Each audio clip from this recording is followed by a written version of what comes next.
মুহররম তথা আশুরা রোজা কয়টা এবং 2026 সালে কোন মাসের কত তারিখে রাখতে হবে এবং কি বার পড়েছে এবং একটা রাখতে হবে নাকি দুইটা রাখতে হবে, হাদিসের দৃষ্টিকোণ থেকে কি বলে এবং এই মুহররমের বিশেষ কোন আমল আছে কিনা, এই বিষয়টা নিয়ে বিস্তারিত থাকছে ইনশাআল্লাহ। আসসালামু আলাইকুম ওয়া রাহমাতুল্লাহি ওয়া বারাকাতুহু। সবাই কেমন আছেন? আশা করি সবাই ভালো আছেন। আমরা হিজরি সনের প্রথম মাস মুহররমের ভিতরে আগমন করেছি। এই মুহররমের বিশেষ কিছু আমল আছে, তিনটা আমলের কথা বলবো। এই তিনটা আমলের বিষয় যদি বিস্তারিত আপনি শুনতে পারেন তাহলে ইনশাআল্লাহ মুহররমের রোজার বিষয় এবং মুহররমের আমলের বিষয় সমস্ত কিছু আপনার এই তিনটা বিষয়ের ভিতরে চলে আসবে ইনশাআল্লাহ।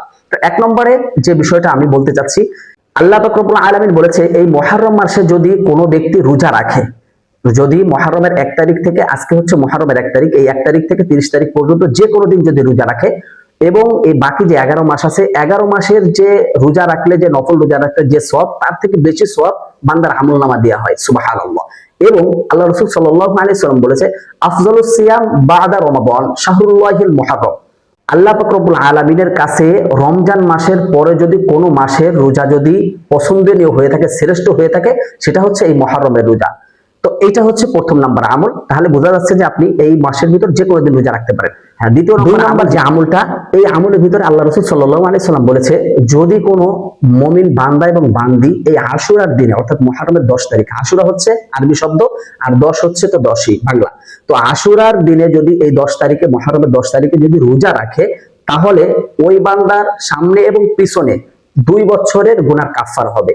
একটা রোজার বিনিময়ে 2 বছরের গুনার কাফারা হবে। তাহলে আপনি এই দিনে রোজা রাখবেন। এখন আসেন যে এই দিনে কি একটা রোজা রাখতে হবে নাকি দুইটা রোজা রাখতে হবে, এটা আল্লাহ রাসূল সাল্লাল্লাহু আলাইহি সাল্লাম ক্লিয়ার করে দিয়েছে।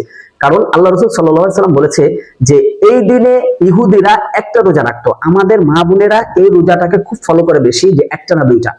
এই দিনে আল্লাহ রাসূল সাল্লাল্লাহু আলাইহি সাল্লাম হাদিসের ভিতর বলেছে এই দিনে ইহুদিরা রোজা রাখতো আশুরার দিনে।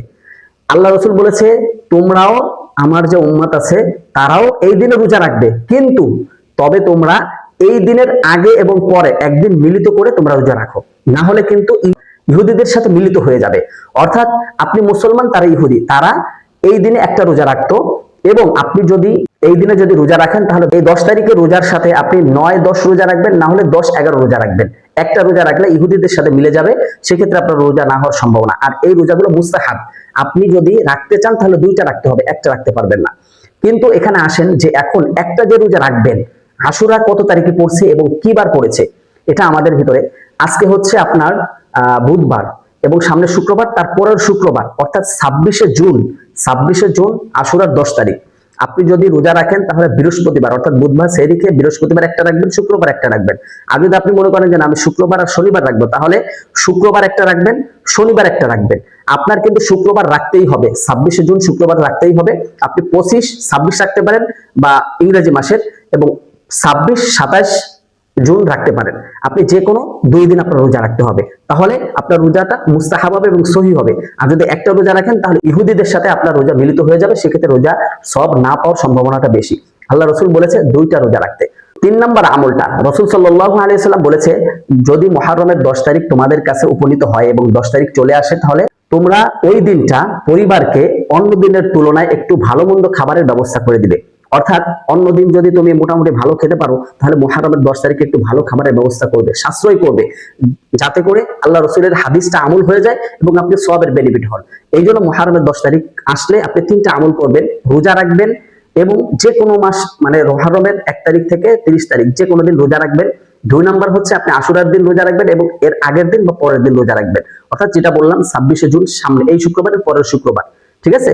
26শে জুন হয়তো 25-26 রাখবেন, না হলে 26-27 রাখবেন। আর 3 নাম্বার যে আমলটা, এই আশুরার দিনে আল্লাহ রাসূলের হাদিস অনুযায়ী পরিবারকে একটু সচ্ছল খাবার অর্থাৎ ভালো খাবার দেওয়ার চেষ্টা করবেন, তাহলে আল্লাহ রাসূলের হাদিস অনুযায়ী আমল হয়ে যাবে।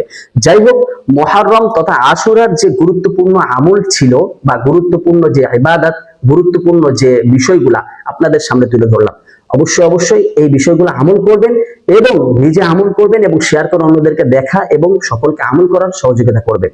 আল্লাহ পাক রব্বুল আলামিন আমাদের সকলকে আশুরা তথা মুহররমের হক এবং এই মুহররম মাসের রোজাগুলো সঠিকভাবে রাখার তৌফিক দান করুক, আমিন। আসসালামু আলাইকুম ওয়া রাহমাতুল্লাহি ওয়া বারাকাতুহু।